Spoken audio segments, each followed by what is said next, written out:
Welcome to your chance to watch my at-home exclusive interview with champion flat jockey Richard Hughes. He invited us into his gorgeous home in deepest Wiltshire to talk about his autobiography, A Weight Off My Mind. There it is, a good read.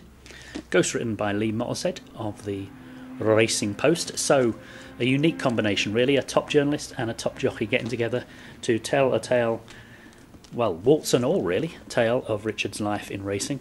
He began young, of course, being the son of Desi Hughes. Older members will, like me, remember Desi Hughes as a top jockey. I never felt that I had to ride more winners. Right. I wish I was as good as him around Cheltenham. That was about it. I had my first winner when I was 7, and my young fella's 5 in April. I can't believe he let me go around. Because it was quite dangerous. I can believe in the book you were making money. I mean, you were making an income at, what, 10 years of age? Yeah. Pony racing? Yeah. You didn't need pocket money? No. Very self-supporting. If I had a good day, I'd come home with 80 quid. Those days were a lot of money. What did you learn about racing in general from your dad? Well, throughout my career, even pony racing, he was a massive help. Like, the most important thing, you have to find a rhythm in a race. A horse can't go faster than he's able, and the last jockey that goes for a stick usually wins. So invaluable advice. And of course, the whip thing, you became attached to much later on in your career, the whip band story. But your dad really drummed into you about the use of the whip, yes? Oh, ingrained it into me, yeah. And use it late. Oh, the last jockey to go for stick usually wins. So he would say, grab them and push them and do everything you can before you actually give them a slap. And I've always believed in that. And I remember one morning when I was riding a 2-year-old and he was a bit of a playboy, and I gave him a few belts behind the saddle, and Dad seen the whip marks and it wasn't pretty. He bet me around the box for about 10 minutes. And it was ingrained into me that you shouldn't be beating horses.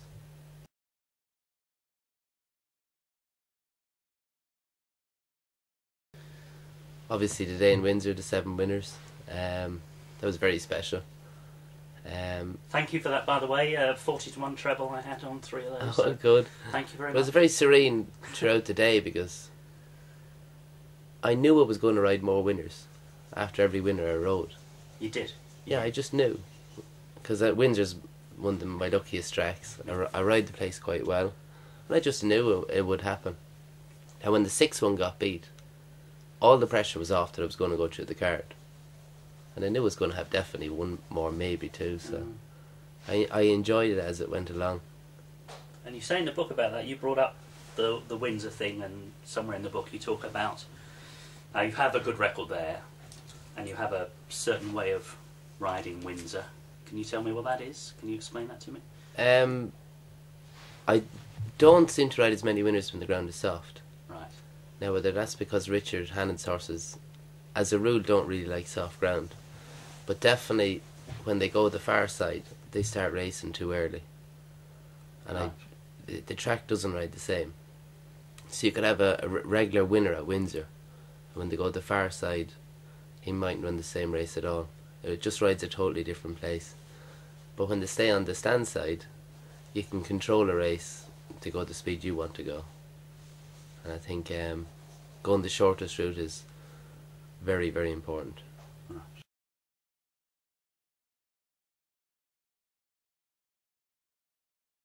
Just landed one quite late.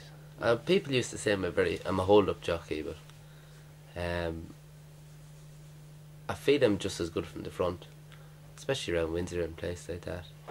But I suppose if one wants to be held up, and maybe a little bit roguey that actually doesn't want to win, I feel that I can, just ride them a certain way that they don't know they're in the race until the last 100 yards, and you can nearly get them home from that. But you don't have a preference in as much as each horse needs something different, presumably? No, sometimes I'll be told to make the run on a horse and actually canter it to the start, and if they duck out going down or be very leery, I'll go to plan B and I won't make the run, because obviously if they're looking around going down, they're going to do the same coming back. Lots of people have interviewed you about the page-turning chapters of your war with alcoholism. I don't particularly want to do that because I want to talk about Richard Hughes, the jockey and the man, more so. What I do want to ask you, without betraying any confidence, is obviously, as you did in days of gone by, are there still jockeys riding pissed? I wouldn't say pissed, and I've said it in my book that although I was an alcoholic, I didn't turn up, drunk. But the only thing would be in my head was to get finished as quick as I could, so I could get drunk. But me having a weight problem, I had to get up every morning and take off 4 or 5 pound or more because I was drinking. So you'd be well sobered up after taking off 4 or 5 pound. But I mean, what are the rules now? Are they the same as driving a car? Yeah, I think it's 16 or something you can't blow over. Right. And they come up randomly, so you never really know when they're there. Thank God I'm not. I would definitely be over the limit from the night before, and I wouldn't be eating, you see. So if I blew in the bag, although it'd be pretty sane or normal, I probably wouldn't pass the breath test. Well, those days are long behind us. When was your last drink? Or do you need to Cheltenham, coming up 8 years. 8. Yeah, nearly 8 years. Paco Boy. Tell me about Paco Boy. What was... He was a wonderful horse. I remember when he arrived in the yard first, straight after the breeze ups, we gave him a gallop. Richard Senior did. Richard Junior bought him, and Senior gave him a gallop. And he worked pretty ordinary now. And Senior turned to Junior and said, "What the hell did you buy that for?" And because he worked well, Richard just laid off him for 4 months. And just forgot about him, left him there, and just done the normal canters every day until he strengthened up a bit. And he ran in August in a maiden in Kempton, I think, and I got off and rode one of Brian Means' the favourites, and I managed to win, and Paco Boy flew home to be 4th, very eye-catching. And he went to Newbury the next day and he won a maiden 5 or 6 lengths. And Ryan rode him that day, I rode something else, and Murta pulled up and said, "Bloody hell, that's good." And I said, that wasn't a good maiden. I said, "That horse isn't that good." And he turned out to be a champion, but he never really done much at home. Right. And he got better and better and better. What was the highlight of Camphor Cliffs beating Goldie Cobra? Probably a Royal Ascot, yeah, with the hype involved. But he was completely the opposite. The first morning I rode him, I thought it was the best horse I've ever ridden. Right. The first morning, yeah, you judge that? Yeah, he hadn't been sold at the time. Right. And I said it to Richard, or he might have been he was sold, Robin had just bought him. Right. And Richard had another share in something else himself. And I said, "Ask Robin, can you have half share in this and give him your half share in the other one?" He said, no, I can't do that. I said, "This is the best you've ever trained," and he started laughing and drove off. Really? Yeah. Can you tell me, can you put your finger on what made you think that when you... So suppose someone driving a Ford Escort or anything every day of the week, and then they jump in a Rolls Royce.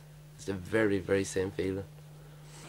There's a caption on one of the photos of Richard Hannon Senior, where the caption is, or your words are, "He enjoys winning. I wish as many trainers or more trainers did enjoy winning that much."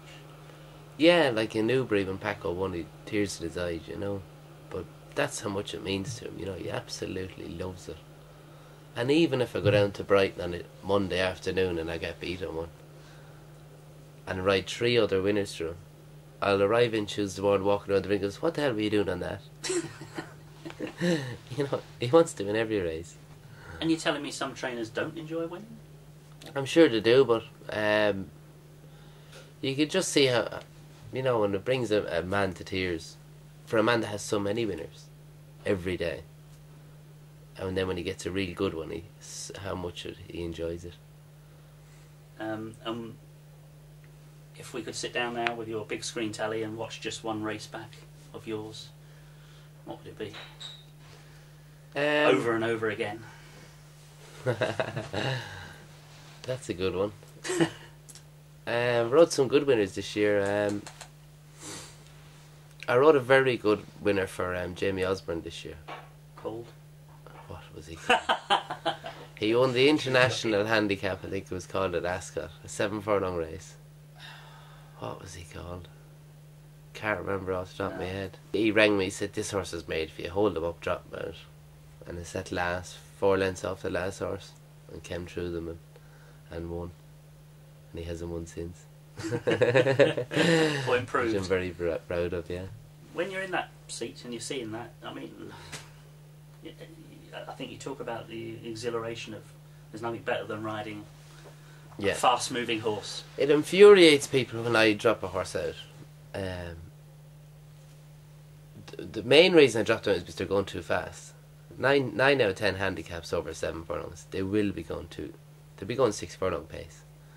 And the reason I ended up sitting last was, why does he have to sit last? The reason being, if you're 2 lengths near, you're in the bunch, and you have 4 horses in front of you and 4 either side of you, and maybe 1 or 2 behind you. So if the 2 horses in front of you stop, you have nowhere to go, only backwards. But if you're out the back on your own, and you're 2 lengths off the group, you can go exactly where you want to go, and you can pick them from halfway who's stopping, who's going well, and you've done your homework before you go, so you know your dangers.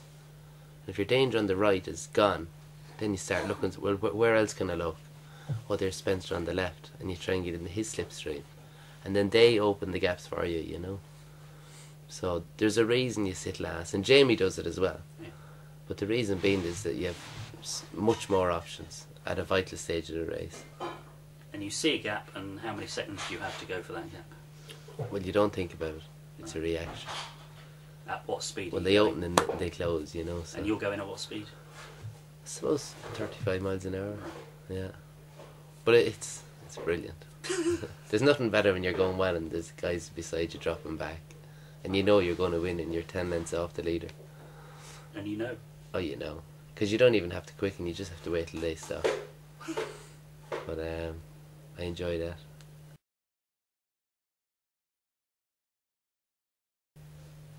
The possible downside to Twitter for a jockey is that all us punters out there who have something to moan about will call you names.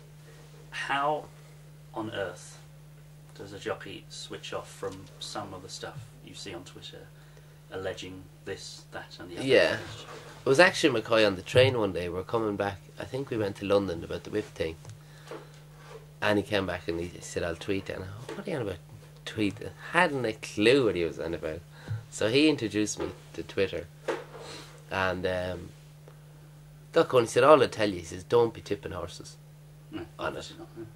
He said, it's not worth the hassle you get. And I enjoy it, and I meet old friends and that. You know, from Australia, Rodney Griffiths texts me, well done on your 7 winners, haven't seen you in ages. But things like that, and you do get abuse now and again, which you have to. Do you read it? Or do you just skip through it? Some days I do.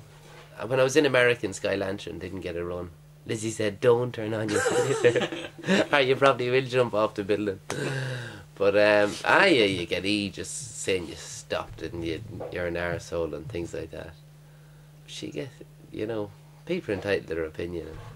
Yeah. Sometimes I reply to wind them up. Do you? And go, ha ha ha. You know. Or did you stop that? And then you write back, of course I did. Just to annoy them. It's just that I was told this morning that the AP had blocked a regular punter on Twitter who had kept saying that, you know, he always lost. AP always lost on odds on shots, so just don't touch him. Now, an AP's blocked this person, and I couldn't believe, you know, obviously I don't know him anything like you know AP. I couldn't believe that a champion jockey could be bothered to block somebody. You know, a punter who's probably talking out their pocket. Yeah, but he's probably pissing them off, blocking them as well. You're right. You know, so that you get that little bit of kick out of it as well. I've had one real nasty tweet. It was really bad now. So I blocked him and reported or whatever you have to do. But I can't imagine you waste time on it. But are the jockeys in the weighing rooms talking about their tweets and the reviews they get? Are people saying, "Oh, look at this"? No, it's great when you're taking the mickey out of each other and you put something up on it. That's great fun.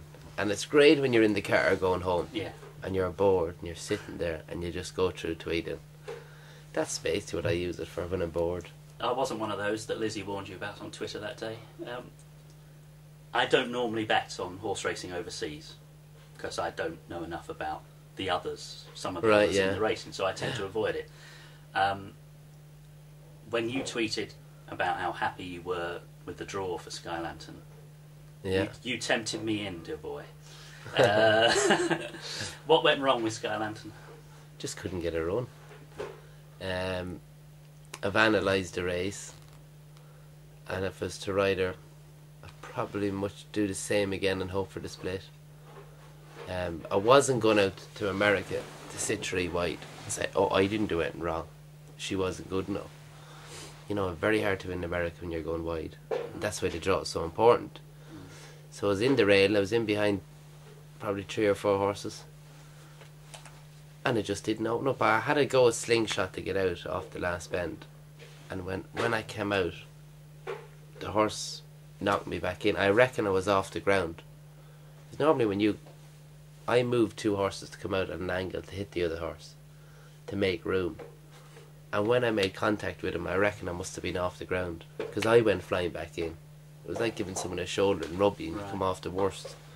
But I reckon she was off the ground. And when he pushed me back in, there was 4 horses in a row, and there wasn't 2 inches of daylight between the 4 of them. And then I just stuck there. What can you do? And Ryan went around exactly the same position on George Vancouver, and it opened up lovely for us. But that's racing, and if I was to dwell on it, I'd be wasting my time, you know. It's over, just get on with it. I'm sorry for everyone that backed him. I let go. Yeah, but the owners, I was distraught. I'm so sorry, you know, because it's annoying because she was so well going out, and we made the right decision. We made the plan in August, and the lads going out all excited, and so I felt that I let them down. But at the same time, if you're unlucky, you're unlucky. You know, there's not much you can do about it. But in Churchill, I just found that when they swung for home, it's an even tighter bend, and the bend throws them a little bit to open them up. And Santa Anita, it rides so well, and you turn so well that no one, you know, there's not many holes made because of that.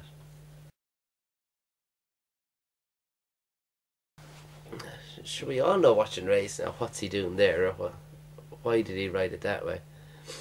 We do get instructions, you know, and people that own the horses, like you might say, sure, I'll make the running today, will I? And they said, oh no, we don't want you to make the run today, we want you to drop it in. Like, they're paying 1,500 quid a month for that horse, and you have to respect that if that's what they want, that's what you have to do. And it might be the wrong thing, but at least give it a go once for them. They own the horse. So you might be being abused there, and you know you're riding for the owners. You're not riding for the punters. Although the punters are on you, and you're still trying to win. But the first man you have to look after is the man that owns the horse. And the other annoying thing is when you're in a race and they're going slow, and you read the paper going out and it reads like they're going to go quick, and you do your homework and your form, and they jump out and they go flat to the boards for a furlong. So you've slid it back a little bit, and next minute to put the brakes on, and you're sitting about 8th or 9th and they're not going very fast. And people say, sure, they weren't going quick. You know they're not going quick, which there's nothing you can do when you've 4 horses around you. You know they're not going fast. You know, it's just as if you're just going to jump up and go past them all. Like, we do know when we're in the wrong place. People think that we don't know, especially on the television. Oh, he's definitely in the wrong place. We do know that when we're going along. We like to put up a little flag, I know.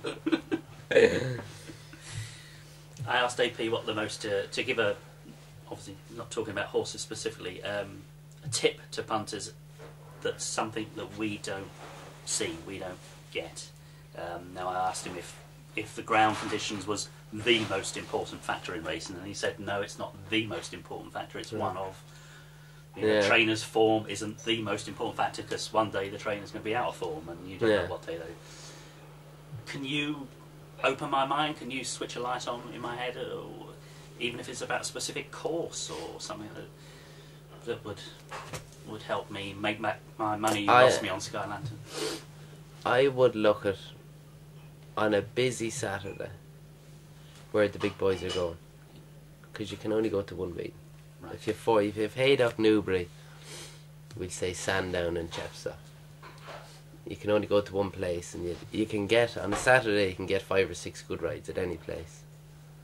So you look to see which meet. He's definitely going for one. You base your rides around one horse to start with. Right. And then figure out the conundrum of which one he's going for. It's usually your boss as well. But your boss is going to have runners everywhere. Well, most of us anyway. So you look for the main one. And that's why he's going there. Lump on. So your thinking is, when you, I mean, you're the champion flat, maybe you're not in this position, I don't know. So you have a choice of those 4 or 5 meetings on a Saturday or whatever. You go to the one, ideally, you go to the one where you know you're going to have, as much as you can know, you're going to have at least one winner. Exactly, yeah. Or some days now, if the lock hinge was on her, you have to go to that meet. Yeah. But on a regular day, Friday's quite a busy day now. There's loads of meetings every Friday. Yeah. Look closely. Why is he going there and not there? And especially relative to home. Relative to where you are. Yeah, and like Salisbury could be on, and why the hell is he going to Warwick? Right. Which wouldn't happen that often, but it does now and again. Thank you for that. The clues are there, as they say.